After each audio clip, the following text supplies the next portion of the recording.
All right, family. This is Dad's class on immunity. Why is immunity important?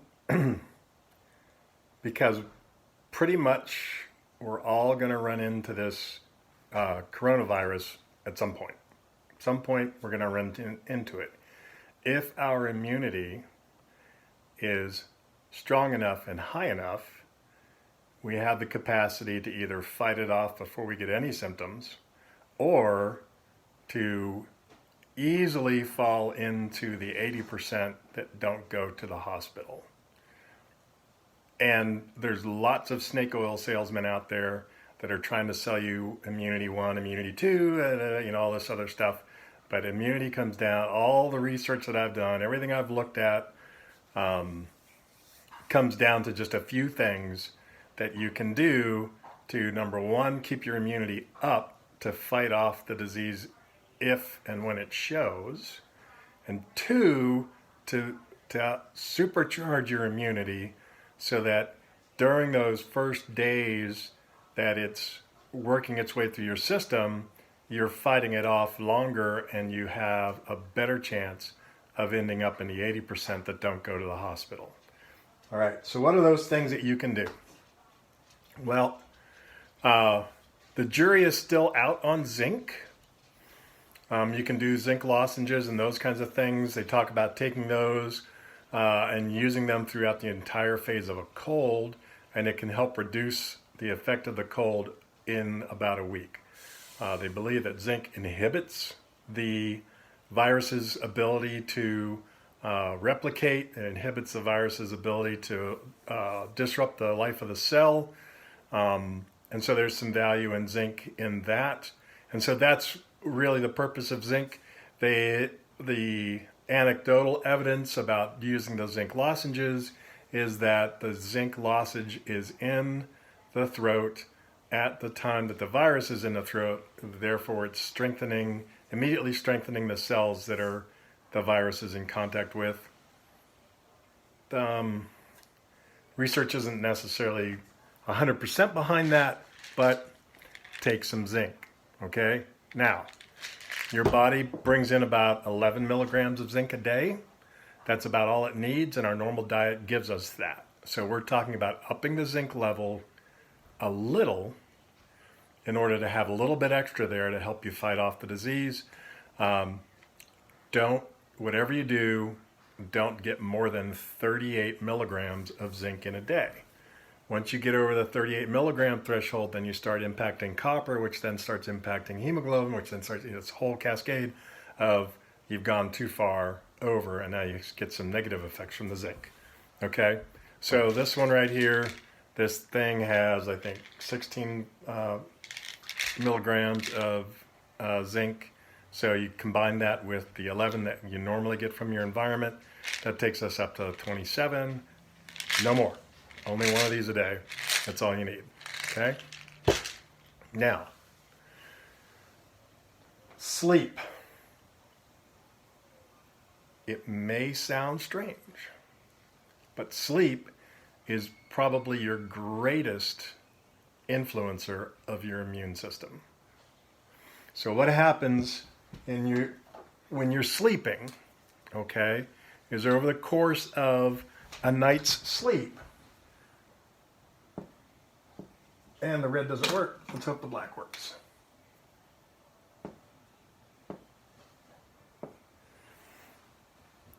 Your immune system is working all day long, so your immune cells, your white blood cells, all that stuff is depleted by the end of a day of activity. So it starts off down here, and over the course of the night, your cells build up to their starting level for the day. Okay? But this is about a 7-hour period to get to here. If you're only getting 5 hours of sleep a night, then you're only getting that much of a recovery to your immune system, and you're spending more hours awake, therefore you're driving it further down, therefore the curve starts lower the next day. Another study that they did was they took people with, they studied about 150 people over the course of weeks, got how many hours they slept, all of that stuff. And then they knew that nobody had a cold, and they infected half of the people with the cold. And what they found was the people who got less than 7 hours of sleep a night were 3 times more likely to come down with cold symptoms than those that slept with 7 or more hours a night. 3 times. We're fighting the virus. It's related to the rhinovirus that starts colds. Get some sleep at least 7 hours at a pop. Okay? Sleep. We all know vitamin C, but vitamin C is a water-soluble vitamin. Okay? So in other words, if you take a big vitamin C, you guarantee you're going to see a Technicolor urine within about 4 hours of taking it. Okay? Because it's just leaving your system. You've overloaded the system, and out it goes. It's not a bad thing, but you have to remember that if you want to keep your vitamin C up, then you want to take your vitamin C supplements either in a timed release form, okay, or where are they? Here they are. Chewables. Now the chewables, I take one in the morning, one in the evening, okay, and that's how I try to keep my vitamin C levels up and keep them moving. Now, this is the one everybody's going to love. Hot showers. Now, this is the interesting thing about all this research. Before we discovered penicillin, okay, before 1950, physicians didn't just prescribe snake oil, okay, and they didn't not talk with each other to find out what worked and what didn't work, okay, and what they found was that in the treatment of certain diseases, there were huge advantages to having people go to these hot springs and take hot baths.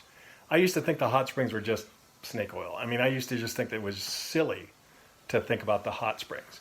But what happens is in the hot spring, you are inducing fever-like characteristics to your body. And when your body gets overheated, whether it's through fever, hot water, or exercise, when your body gets overheated, it releases and that stimulates the immune system to stand up, okay? Because the heat does that, right? And so what they found was that people with the Spanish flu, which everybody's comparing COVID to, with the Spanish flu, that happened before we had vaccines, that happened before we understood DNA and RNA, happened before all of that. And so with the Spanish flu, people who went to these sanitariums, whether they were outpatient or inpatient, whether they drove there and took their, spent their time in the hot pools and then went home, or whether they stayed there and were resident, but they found better results. Okay, they found fewer people getting pneumonias, all right, from the Spanish flu when they went to the sanitariums, when they went to those hot springs, when they had those hot showers. It was also shown, and a guy got a Pulitzer Prize for using a similar technique to induce fever to cure disease. All right? So he induced a fever in these people, cured their disease, and then stopped the fever. It's a long study, but at any rate, so the point is that when you take your shower, crank that shower up to as hot as you can stand it for at least 3 minutes. Now, you can go full Finland and crank it as hot as you can stand it for a full 3 minutes, and then back it down to about 50 degrees, to about as cold as you can stand it for 30 seconds and then back it all the way out and run it all the way back up to hot again and do that for another 3 minutes and back down to cold. And that process, that hot to cold process, is going to influence your immune system to kick out and to wake itself up. Now, why is that important? What they found with, and this is specific to COVID. So if this is a graph of your upfront immune cells. So you have a series, your immune system is fairly complex, but you have a series of just like immune infantrymen who are there to take out everything. They just attack everything. That's their job. And then over the course of time, your body figures out what the virus looks like, what it is that's in your body that's causing all the infantrymen to throw themselves onto the beach. And then you begin to develop specific antibodies and specific cells that target that disease, whatever it is. Okay? So, but you have what's called your innate immune response. It's natural killer cells and some other stuff that it's in your body that just they run to the sound of the guns. Okay, they're the first thing out there. And what they've found with COVID is that your normal level for those is in a range that's up here. Okay, but when COVID attacks, it suppresses this, and they're finding that people's innate immune system is depressed way down here. That hot shower is one of those things that causes your innate immune system to kick into gear. And so that just 3 minutes of hot shower, okay? Or like I said, you could go full finish and do the hot and the cold and the hot and the cold. That helps stimulate this innate portion of your immune system that's here to fight the COVID virus. And that COVID is depressing, right?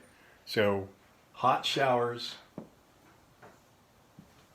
are another part of things that you can do to be proactive, to shore up your immune system, to be able to fight this thing off, and to ensure that you're in that 80% that aren't going to the hospital, okay?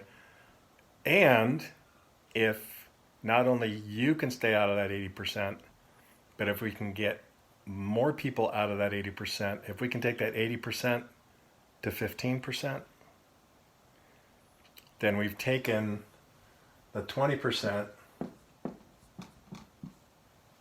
who are going to the hospital and we've cut them down to 15%.